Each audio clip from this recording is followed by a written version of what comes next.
This is the CHRILLCAST. I'm Chris. And I'm Will. And I'm John. You saw my face right there.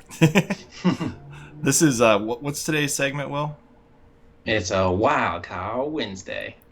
And for this Wild Card Wednesday, we're actually doing something a little different. We're going to be giving away Shadow Shaker Volume 1. Since the Volume 2 is not out yet, right? Full disclosure, you're not out. But it's happening. I mean, I was literally working on this right before I signed on here. Okay. Working on it and we're close. I was gonna say there's no chance you're probably gonna give us a date, but we're close. No, right? Absolutely not. So Shadow Shaker Volume 1. All right, it's got his song that was nominated for a Grammy on it. Nominated for a nomination for a Grammy. However you said that. Bathed in Sunlight. And before I steal the whole show, why don't you tell everybody about your channel and about that album so they know what they're getting into if they go into this contest? Yeah, no, so Fort Atlantic is something I started back when I was living in Alabama, and before I moved out to Portland, and we, had friends out in Alabama that would help me. But then when we came out here, it became more of a band. I have Evan who plays drums and Tim who plays bass, and then we have other people that kind of come in and out. Gus and Anna, they're great people, but it's mainly that's the core trio for now, and most of the time it's me working because they all have jobs. Everyone has jobs. I'm fortunate enough to be able to keep my doors barely open, but fortunate enough to do that. So, but yeah, that's it's a fun music project for me. It's based off of a lot of songwriting, folky kind of things, but then I've kind of evolved into more of a sonic Wilco, War on Drugs place that I really, in My Morning Jacket, those kind of places that I really enjoy. And my YouTube channel is kind of an experimental place for me, and that's the way I've always seen it. It's a playground. It's for me to make whatever I want to do. There's no necessarily like agenda to it. It's just if I want to make an instrumental thing, I just make an instrumental thing, and I'm excited about getting back into it after I finish this record. Yeah, I'm really excited to hear it. So definitely shoot me a tweet when you're ready to release it because I will share that. Yeah, absolutely. So we're going to be giving away Shadow Shaker Volume 1. What you got to do to enter this contest is subscribe to both our channel and his channel. If you're not subscribed to ours, I'm not sure why you're watching this video, but, whatever. And then subscribe to his channel, and then follow both of our Twitter accounts and leave us a comment. Tell us you did that. I'll just trust you. But yeah, well, please do. The honor system. Please do that. We're not going through like any kind of weird service or any of those third parties. This is directly me. I'm going to be sorting through and doing one of those random comment selector things online. I've seen them. I know they exist. I'm going to use one of those. Just make sure you leave a comment. Tell us you did that, and you'll be entered. And we'll reach out to you on Twitter or whatever is the easiest way to get a hold of you, and we'll email some way for you to download the music. All right. But full disclosure, we will be buying it ourselves and then sending it to you. So that's how that's going to work. We're going to support the band. Right. Thank you.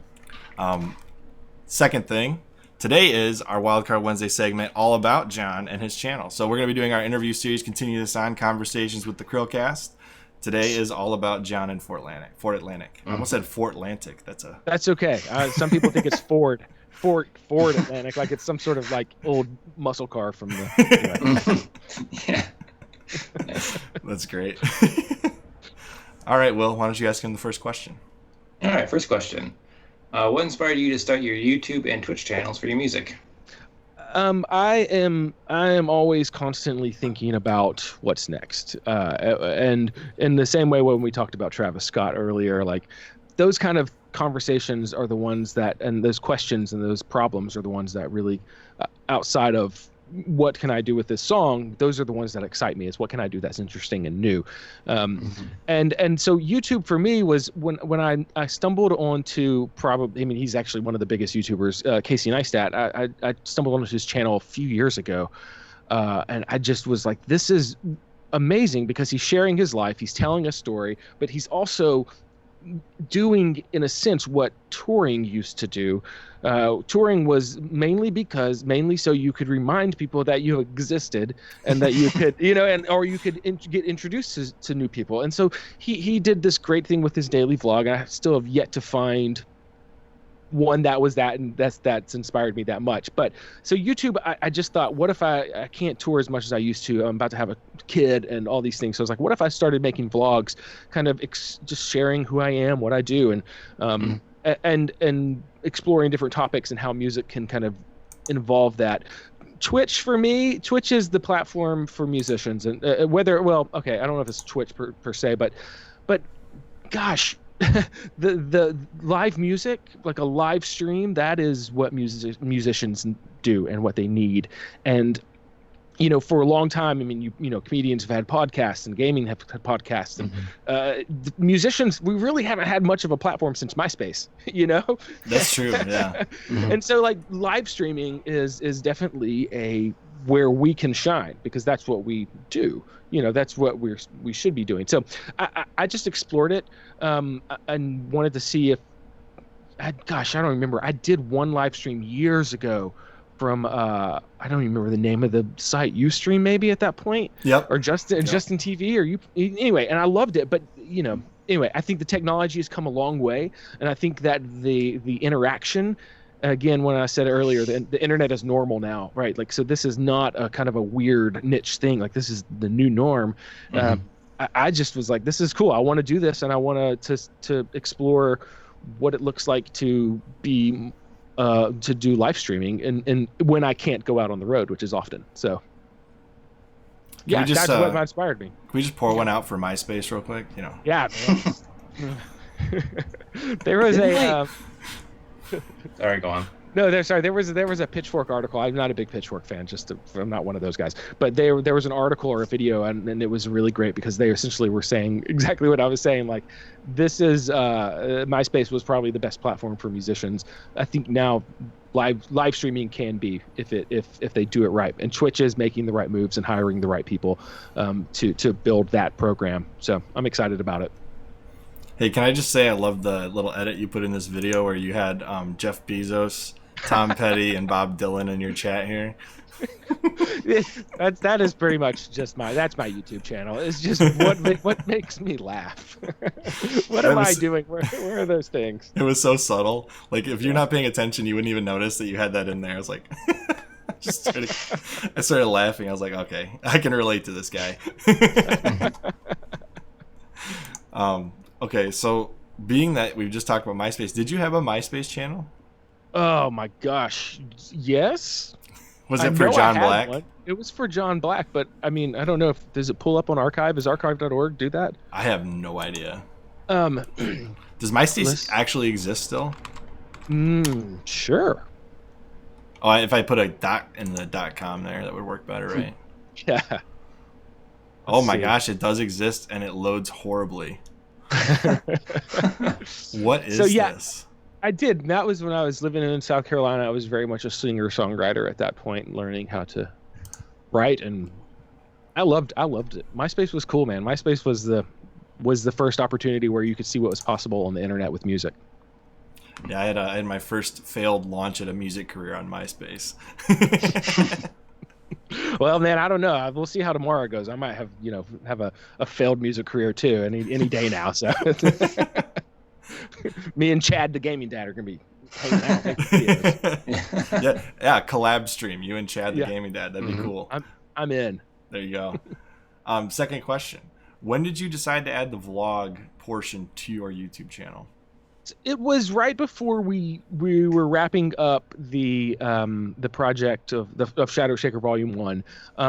I was in kind of a record label limbo and music industry limbo, and I was like, I need to make something. I need to create something.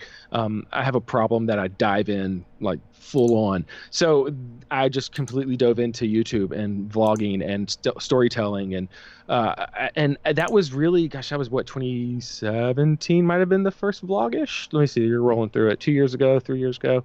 That's number 9. So let's see. Yeah, it was the first one was How to Live Forever. Yeah. So 3 years ago, 2017. Is that what it says?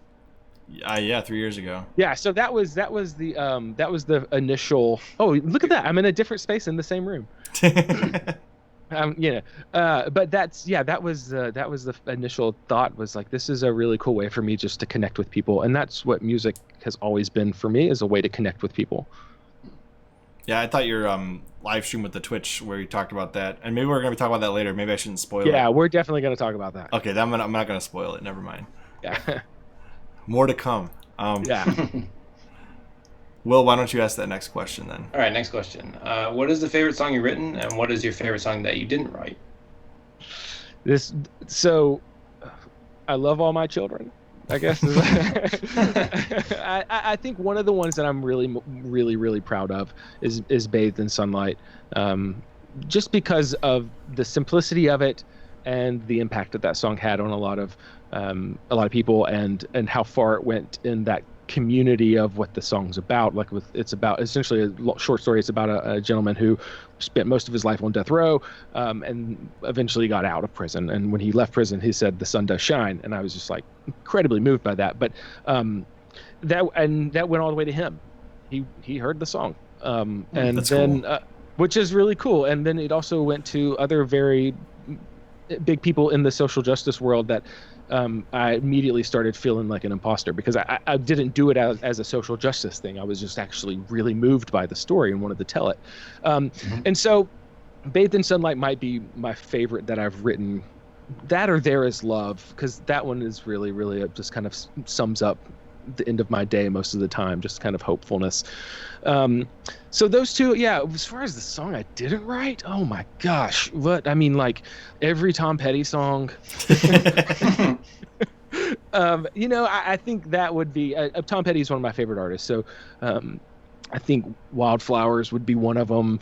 And then even more modern stuff, though, I think like like the War on Drugs, Lost in the Dream record. That's like, so really great. If you haven't heard that record, it's beautiful. I wish I'd written that entire thing. And that was a really big inspiration behind Shadow Shaker Volume 1. Most of, all of Radiohead, and Wilco. I mean, I could keep going, but yeah, there's songs that I keep coming back to would probably be Paranoid Android from OK Computer. Is just massive and amazing. Was that the one you tweeted about that your son didn't want to keep listening to? Oh, probably. Yeah, there was something I was listening to, and he was like, "I don't want to listen to this anymore." And I'm like, "You will listen to this." But yeah, that's a lot of that stuff. Is something that Radiohead and Tom Petty. It's kind of a weird, I don't know, intersection, but it's where I live. What's the first song that comes on when you hop in the car?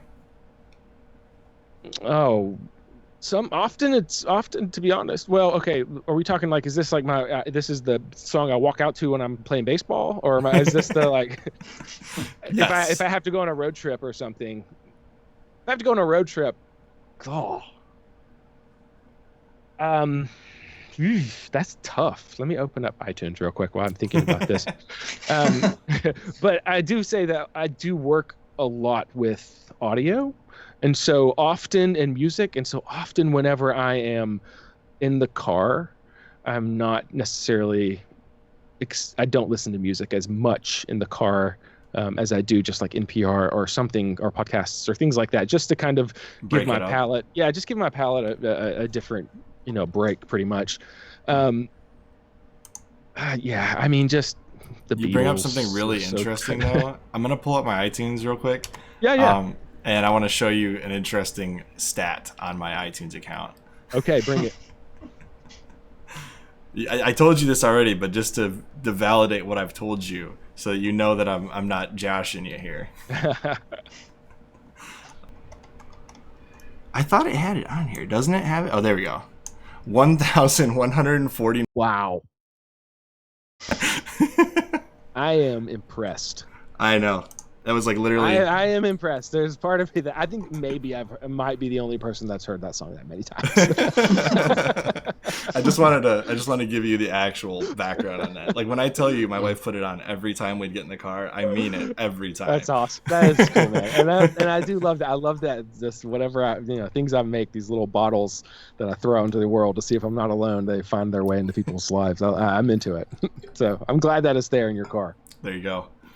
So what was your favorite or most fun to shoot music or vlog? And even it could be a Twitch stream. Yeah, so I think the one of my favorite was the Bathed in Sunlight video, because that was came down to a very simple idea, and that to me is really important in all storytelling, but also in even in gameplay. Like, if you can make it simple and make it good, then it's gonna last for a long time. And so that was my whole point, was, okay, let's just make a simple video, one shot, slow motion. It took a while to figure out the math because I'm a musician, but I finally got the math and how fast I needed to get the audio and stuff like that. That's definitely one of my favorite. I'm really proud of that video. The Punch Out video that we can talk about in a little bit was also really great. And as far as the vlogs go, for me, just the one that makes me laugh the most is the Little Debbie vlog, where because that was us really just messing around with Little Debbie, because we weren't really, they were doing some sort of like, hey, be a Little Debbie ambassador, and I was like, yes, this is great, I'm gonna do this. And like, I just started throwing all this weird stuff out at them, and they loved it. And I was like, oh no, they called my bluff. But they were great, and I made a video, like an internal video for them, where essentially I told the CEO I was coming for him, and like all these things. They were really had a really good spirit about it. So we enjoyed that video, and the whole thing just makes me laugh. The fact that they actually like called me and were like, "Would you like to make more videos for us?" So anyway, yeah. You're like, yes, I will. Yeah, absolutely. And they sent me all this. They sent me so many free. Oh my gosh, they sent so many Little Debbies. I couldn't eat them all. We gave them away at one point to like bands we were playing with around town. He's like, here's some Little Debbies. I'll sign the box for you. Yeah. Yeah. But that was a lot of fun. Yeah. I didn't think that they would. I thought they were just going to be like, oh, look at this stupid kid and the stupid guy in Portland making fun of us. No, they liked it. So I was like, all right, well, let's do it. Let's see what happens. And I would ask you about that other thing on Twitch, but I think we got a good question for that later. Yeah. Will, you got the next question. Yep. Do you prefer YouTube or Twitch? Right now I prefer Twitch. I prefer Twitch mainly because it's live, and that's what music is. Even though, granted, we're not in the same room, that live streaming will never replace a live concert. But for now, given the circumstances we're in as a world, it's the closest thing we can get, and it's live, and that's where musicians can excel. And so that to me is exciting, but it's also like real-time interaction. I always talk about the post-show merch hang, where we play the show, and then we can go back to the merch table and we can say hey to people and meet people and hear their stories and hear how the music's affected them or whatever, how they came here. The Twitch is very much the same way. It's just a different medium of conversation, but it is real time. YouTube, Twitch also, I think, in my opinion, still has an element of discovery to it, where YouTube, I think, is just, I don't envy YouTube because of all the stuff that people upload. Like, I get their job has to be, they have to have an algorithm, but I think that sometimes they don't. They lean too much on being a search engine than a place for people to make interesting things. So YouTube, I enjoy it. I love making these vlogs, and I absolutely will continue to do things soon. I already have like a list of like episodes I want to make for the next stuff, and then, but for me, Twitch is my favorite at the moment, just because it's just way better for the times we're in. Yeah, and it's so much easier to hop on Twitch, especially given that you can do all your music by yourself with the harmonica and the guitar. Boom, you got New York lights going on. I have to imagine if it was a full-on band, especially in the current time we're in, it'd be a lot harder to do Twitch as a group. Yeah, absolutely. Right now, that's for sure. There's just no good way to do live performances in different houses. We've explored every option to do sort of like to be on the internet at the same time playing music, but the lag is just too much. And so, yeah, that, but then also we can't be, and this is like 19 by 10 room. So like we can't be in here together. I don't know what these guys are doing anymore. No, I haven't talked to them in forever. We're not even friends anymore. Where's that? Where's the Christmas video film? That was it Bruce Springsteen? I'm trying to remember. You guys did a Christmas. The Christmas video that was here. Yeah, that was filmed here. Yeah, it was Bryan Adams' song. Bryan Adams. Tim, I don't know why I said Tim, our bass player, is definitely the I call him my partner in weird. We come up with I come up with an idea and he takes it to the next level and I'm like, yeah. And so whenever we gotta get in the situation where he's like, he wanted to do there's a reggae Christmas song from Bryan Adams. I was like, we can't do that, but we can do Christmas time. So that's Tim over there. He's I'm pointing at the screen. I'm sorry.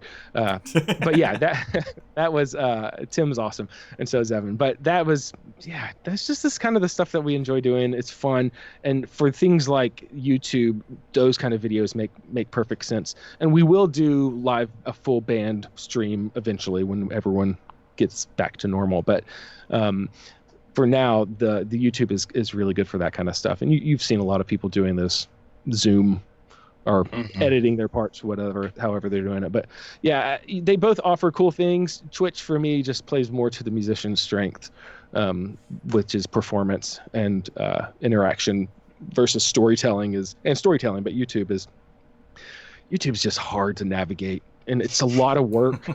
And it's a lot of work to make those videos, and then to feel like it just kind of is thrown under Fortnite videos or something, the Fortnite bus.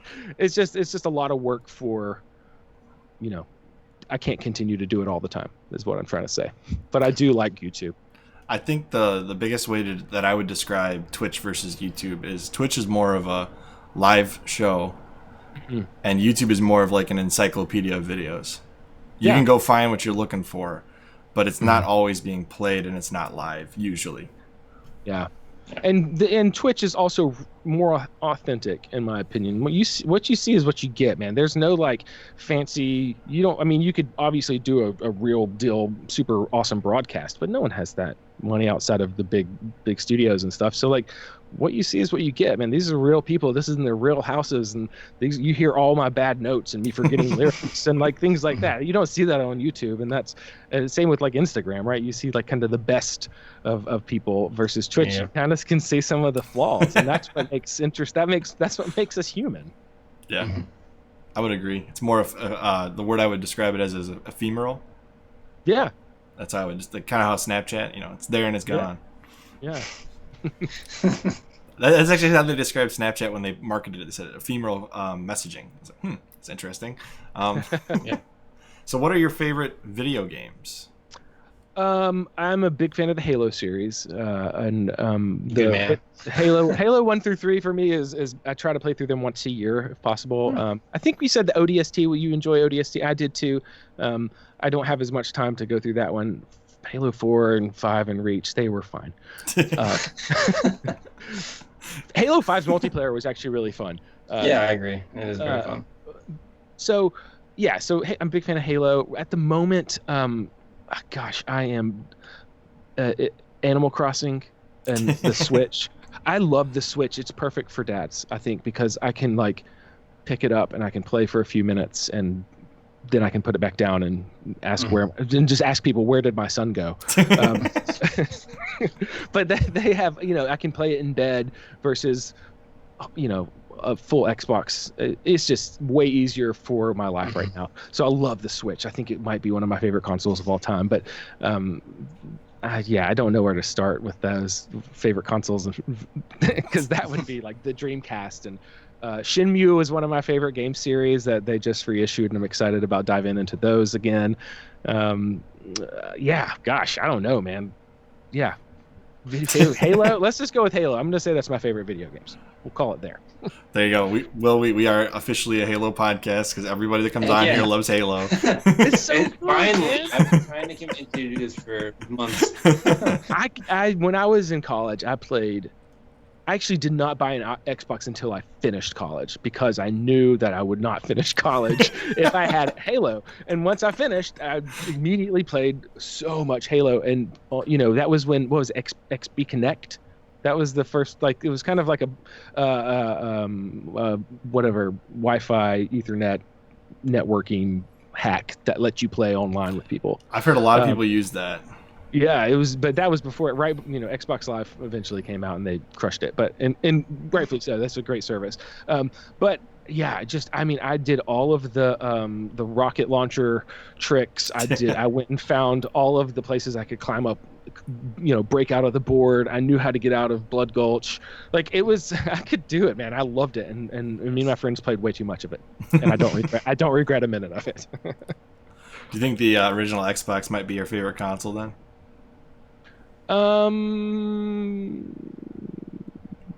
It has a very special, I would say probably because you got to see at that point, you got to see kind of the new world meshing with video games in the sense of like, you could upload your own music to that and you could play, and you could hear your own music while you're playing, or and then you also had the the Xbox Live setup that came out of there. So yeah, I would say the Xbox probably is. Currently, the Switch owns me, and the Dreamcast has a special place in my heart too. I think the only thing with the Xbox that happens kind of on a negative note is its significance diminishes every time Xbox has backwards compatibility with the next console. And so people kind of forget, like, oh yeah, the Xbox was really cool. Well, I can still play those games. You know what I mean? So people are like, oh yeah, the Xbox. But it really was such a cool But to be fair, I still console. think even though a lot of the games that are backwards compatible onto Xbox One now are slightly visually enhanced, I still think it's better to play on the original Xbox. Just like having the boot up screen, having the weird like alien talking in the background, which is apparently actually like a NASA recording or something. Yeah, it is. Oh, cool. Yeah, and then just, I don't know, the whole UI screen, and again, like being upload your music and stuff was great. Yeah, I do. The Xbox was cool, man. It really was cool. Having the nuclear flubber in the beginning. Yeah, and let's not forget the Duke, right? The Duke was like the big controller, like that guy. I loved that controller. It was amazing. So much hate. I don't understand it. It's a great controller. You think it's going to be awkward at first, and then you play it, and you're like, "Oh, this is perfect." Yeah, I went from the N64 controller to the Duke, so like the Duke was an upgrade. Okay, a weird 3-pronged thing. Did you buy the new Duke? No, I wanted to, but then I just realized I don't play Xbox as much as I can, so I couldn't justify it. Yeah, I almost bought one. I ended up getting a 360 controller instead because I prefer the wired 360 controller for my computer gaming. Because I'm not a mouse and keyboard guy. I don't know if you are, but I'm definitely not. No, I'm mainly grew up with consoles. We did have early PCs, and we're talking about like Zork and Space Quest and all these those King's Quest, like those kind of games. We could play some of those, but after StarCraft, the original StarCraft, PC was kind of consoles took over for me. So let's see here. The next question is for... Yeah, so it's for me. Yeah, so what inspired your Punch-Out video? Who doesn't want to make a video of them beating Mike Tyson? Exactly. I love to think about just ideas that aren't going to necessarily fly in a boardroom, right? Like this. Okay, here's the music video, me beating Mike Tyson, and like they're like, what, So like, but any kind of story like that, I generally get really excited about versus traditional kind of band playing in a music room studio kind of video. I wanted to tell a story. I wanted to talk about the song being, the song's called "I'll Never Give Up on You." I literally could never beat Mike Tyson. It was. I mean, I don't remember how long it said at the beginning, but it was a quest. It was multiple decades. I could never get past was it Soda Popinski for a long, long time, and then I finally got past him, and then I was like, all right, I got 2 weeks. I'm gonna do. I did it. Fortunately, I did it in less than 2 weeks. But yeah, but it was just one of those ideas. I was like, I'm gonna see if I can do it. And those are always my favorite ideas, the ones that I think I'm just going to do it and see what happens, versus the ones that I have to plan out. And it was fun. And when at the end is legit, like that is not a reenactment. That is legitimately, I was 2 cocktails deep, and I beat him, and I was like, I didn't know what to do with myself. So it was a great moment in my life. I think about the greatest moments of my life, right? Having my son, getting married, beating Mike Tyson. and it was the actual Mike Tyson version, not the there's like multiple versions of right. this game. Yeah, it was the Mike Tyson. Well, it was Open Emu, if I'm honest. But it was definitely the Tyson version, not the Punch Out version where Sandman's the last guy. I don't remember. They made a white Mike Tyson essentially. Yeah. It's not as cool. I remember I couldn't remember because I've never actually played the non-Mike Tyson version. I played the Mike Tyson version, so I couldn't remember if they had changed him at all or what they did with him. But yeah, you're right, Sandman. I'm pretty positive on that now. But yes, this is definitely the Mike Tyson version. I just want to reiterate that to anybody watching the podcast or listening to the podcast. Yeah, it was the real. I went as authentic as possible. This comment section cracks me up for this one, where people are like, "What an outstanding song!" You need to do more like this. I've seen this comment section a couple times before this because I was like, "Man, I wonder what people said about this video." Did you ever get some? I don't know. I didn't care. But the fact that the feedback was great made me consider doing more like a video series like this. Like things, I have a list of things I want to do before I die. Some people call it a bucket list. It's way outside the bucket for me. Like I want to shoot a half-court shot at an NBA game. Things like that. Like that is not. And so like I was like, oh, maybe I could do like a video. Like what are these things? I could never do an ollie as a kid skateboarding, so like maybe that could be a video, or me shooting half-court shots could be a video. A series of never giving up and trying to accomplish things. But I knew it was going to go over well just because I've been on the internet. And the editing is really good too, by the way. Thank you. That was my first foray into editing. That was before the vlogs and everything. I learned a lot about frame rates and that. And but yeah, that was fun. That was a fun video to make. Did you ever consider like doing Twitch streaming of you doing a game like this, not necessarily this game? Yeah, I actually want to. I have explored doing what I call Contra training, where I want to go through Contra without dying.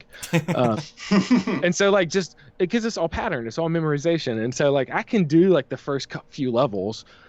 So if I just did like Twitch streams of me playing Contra, and I have legit versions of it that I bought on the Switch or Xbox, I can't remember which one, but just something like that, those kind of things. But I don't know. It's weird. I have a weird kind of don't muddy the water. Don't make it too confusing in what you're trying to do on Twitch versus, is it a gaming channel? Is it a music channel?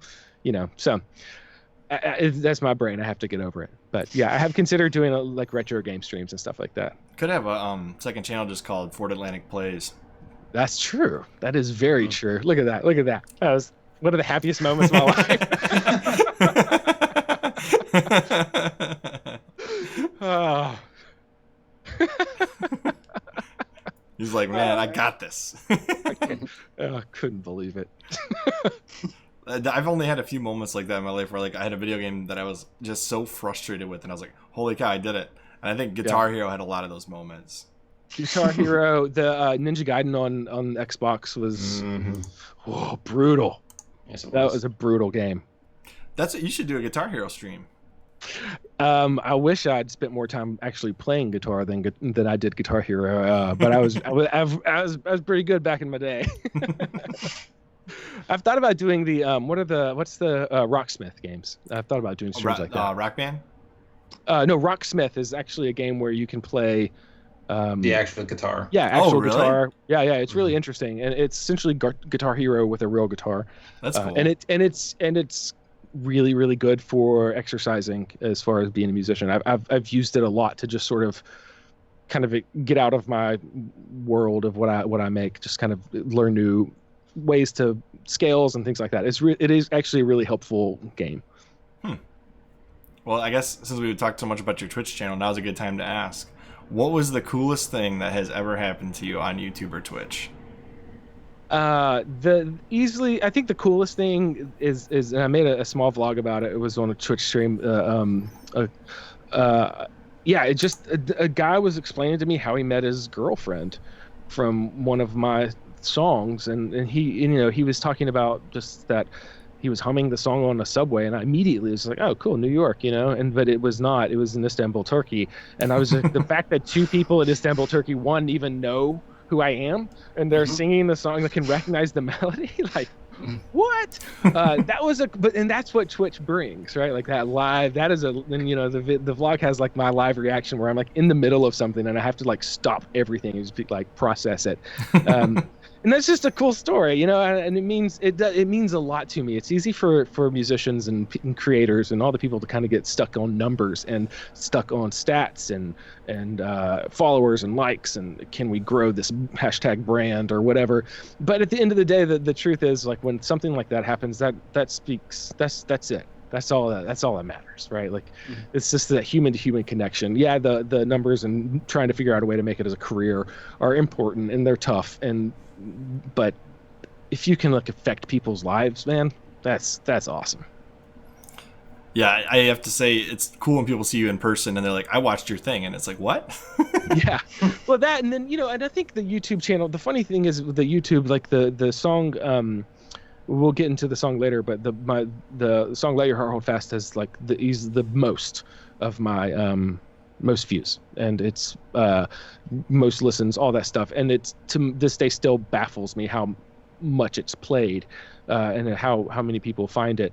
And the funny thing is, when that happened, I was telling a friend of mine here in town, I was like, man, if it hits like 100,000 views, I'm gonna like freak out. And we're like 8 million now, and I was like, okay. Like, it was just one of those moments of realizing when that happened, like, this was about to get bigger than anything that I thought I could do. So, sorry. Yeah, in the words of my wife, that is a perfect song. Well, tell your wife thank you. I will tell her that you said thank you. Will, you got the next question? Yeah, so you've probably done a lot of shows. So where, and when, and what was your favorite? Gosh, my favorite shows. I think one of my, there's a handful of them I can think of. One of my first ones here in Portland was at a place called the Crystal Ballroom, and it's this old historical building, and it's it's not really a great sounding room from a fan's perspective, but when you're on stage and you look out, it was just really magical for me, just kind of finding a new place to be and kind of being accepted into this world quickly. That was one of my favorites. I got to open for Jack White once. And that was surreal. I didn't get to meet him, but I hung out with his band, and they were all sweet and really kind. And but that was a really cool moment where I just didn't question whether I belonged. I just went for it, and I think that's like that is not me. I generally question and have imposter syndrome and stuff like that. So that was just a moment where I was like, all right, I'm doing this. I don't care. So opening for Jack White was really cool, and definitely the show here and Bonnaroo. I got to play Bonnaroo. Like, I don't know, man. I don't know. I feel like really like arrogant and being like, I don't know, man. I look at all these great things, but like they all are really cool stories to tell, and I don't have, not many people get that opportunity, and I want to be grateful for all of them, I guess. I got a funny Jack White story, if you don't mind me just jumping in real quick. Please. He actually asked out my sister one time. What? Yeah. And your sister Meg? No. She turned him down. It's probably smart. But yeah, it was a long time ago. It's like it was before, I think, White Stripes even, actually, to be honest with you. Oh, wow. But yeah, he asked her out and she's like, nope. So hopefully he never watches this video, but that was my sister. I'm sure that's not the first time that's happened, but I'm gonna text him after this because we're best friends. Never met him at the concert, but you're best friends. Got it. Yeah. Oh man. Anyways, next question is, if you could put your music on any TV show, no producer can turn you down, your music's going on this show, what would it be? I would say no. I'm gonna just think outside I'm gonna think just a handful. I'll just list a few. Stranger Things. Um, a lot of the '80s has really influenced a lot of what I'm doing now with synthesizers and drum machines and things. So Stranger Things, I love that. There was a show that's not on TV. If I had a time machine and I could do it, a show called *Halt and Catch Fire*, which was on AMC, and it was essentially about the beginning of IBM, I believe. It was kind of the loose, or I don't know if it was IBM or whatever, but they had a really, really great music selection, but it was all modern music inspired by 80s things, which I thought was really cool. So that was one of my favorite shows musically, as far as that goes. Gosh, I don't know. I guess for my wife's sake, This Is Us. you know, that'd be a great one to get on right now. It's super popular. Yeah, I know. Like, and they're great. They have really great music supervisors, and we can kind of talk about this later. But How I Met Your Mother was actually one of the shows that I was like, wow, if this would ever happen, that would be cool. So actually, Parenthood would have been another cool one because they literally had a production studio as part of the show. That'd have been a cool one. Because who was it that was on the show? Wasn't it all American? All American Rejects, right? Oh, that's right. They did that. Yes. The lead singer, at the very least, I think, was on the show. Yeah. Ah, that's cool. Yeah. So, I don't know. At this point, I'll take anything. You could play our intros. No. I'm just kidding. Love it. Will, why don't you ask that next question? Yeah, it's the next question. Were you a fan of How I Met Your Mother before your song was on it? Yeah, like I was saying, I was. My wife and I discovered that on a Christmas break. We were in Montana, and it was really snowy, and that was, I think we went skiing, and then we were like, let's just pick out a show. I've heard great things about this. And we watched it, and what I realized was that they used a lot of music that I was listening to, like Wilco and Dylan, and just stuff that resonated with me. And we, after that trip, though, I think we finished maybe like a season, and I was like, man, this would be like the coolest show. Like, if I could get my songs on this, that would be amazing, right? And that happened. So yeah, that was the only show actually that I've ever been a fan of that my music has been on. Not that other shows are bad. I just, I'm a little bit more choosy with what I watch because of my time. But that was one of those very surreal moments of this is happening, and I like this show. Did the scene impress you more after the fact? Like, did you know what scene it was going to be used in? I knew it was going to be in a big scene. But I had at that point, you have to understand, like, this is going to sound, I don't know, I hope this doesn't sound bad, but like I'd had songs on TV before, and like what everyone expected was the fray from Grey's Anatomy, how you have a song on the show and then all of a sudden you explode. And so like, but that would never happen, right? So I'd had songs on TV and they had been awesome and they kept my doors open, and I'm super grateful for them, but they never really moved the needle. And so I honestly didn't expect anything. I thought it would just be background music and a cool scene. But it ends up that it was one of the, I guess, biggest moments in the story of the whole series.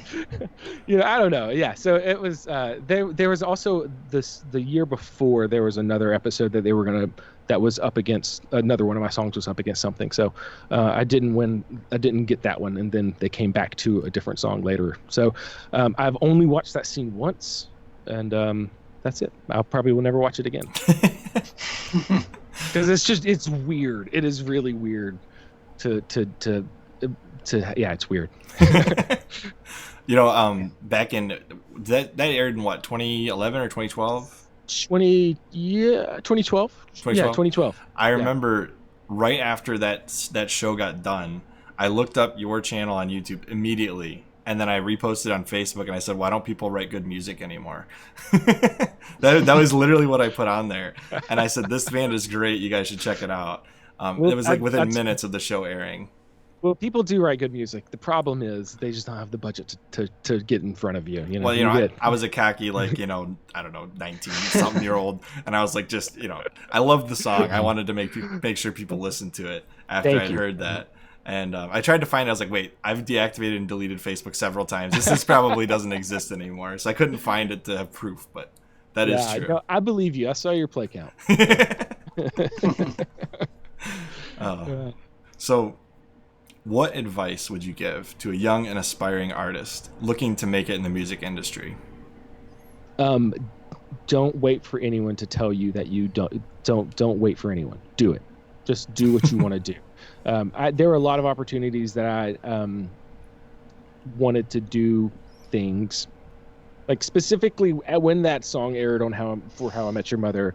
I wanted to follow up quickly with another, like a vlog, and then also a performance of one of the songs from Robin Sparkles. And so and I pitched that to the label, and they're like, "Nah, don't do that, man. Don't do that." And I listened to him, and I wish I didn't. I wish I'd done what I wish I trusted my gut, because that was when YouTube was starting to become, YouTubers and vloggers, and it could have been something that I could have carried that momentum into. But I would say don't wait on anyone to give you permission. Just go and do what you want to do, and make it, and be real, and don't expect to make it a career, but do expect to have your life enriched by what you make, and you're going to be better after you make stuff. That's all. I mean, that's all I can say these days. I can go into a long diatribe about managers and art and all that stuff and labels, but the truth of the matter is, you don't need any of that stuff. What you need is a good idea, and you have the internet, and you go. I think the best thing about YouTube is the worst thing that happens is somebody else makes money off your content. Like nobody's really taking you to court because they can make money off you if you cover their song. So yeah. YouTube's a disaster. I love the platform. It's just a disaster. Copyright. It's a disaster with search and discovery. So, yeah. That's a complicated. That's a whole nother podcast. Way too long. I just meant, as in, like, if you want to cover a song, the worst thing that could happen to you is that video gets taken down, right? So I'm saying the same thing you're saying. Just do it. Yeah. No, that was. I mean, like the Bryan Adams song, I immediately put up. I went through. I knew that they were going to copyright it, so I went through the proper channels of like getting permission to not permission, but buying a license to cover it, essentially. Oh, okay. And so like that, and so I split the revenue. That's actually legal now. But yeah, the worst thing that's going to happen is that you're going to go viral, and everyone's going to remember you as the woman who tried to stomp grapes, and you fell down and you lost your breath. Honestly, that's not going to happen. The worst thing is you're going to make a bad video, 30 people are going to watch it, and then you can take it down and you can try again. Because you're not just you're not defined by you're defined by everything you do, but you can learn a lot from your failures. Cool. Is there anything else that you wanted to say before we conclude this? I'm sorry, I talk a lot. But no, I'm grateful to be here, man. Thank you for having me. This is cool. Yeah, we're glad to have you on. Just want to remind everybody, if you've made it this far, go ahead, comment on this. Tell us that you've followed both our Twitter accounts and subscribed to both our channels. Will's going to be verifying that the numbers actually physically went up. No, I'm just kidding. That's not going to happen. No, but I will. Please do. And then leave us a comment and say, tell us why you want to win this contest to win Jon's Ford Atlantic's Shadow Shaker Volume 1. And hopefully you'll get picked. Watch, we'll have like 5 comments. No. Damn, I'd be impressed. Anyways, as always, we're very thankful to have Jon on here, and I'm Chris. And I'm Will. I'm Jon. And we will see you next CHRILLCAST. Gonna be talking about Pac-Man.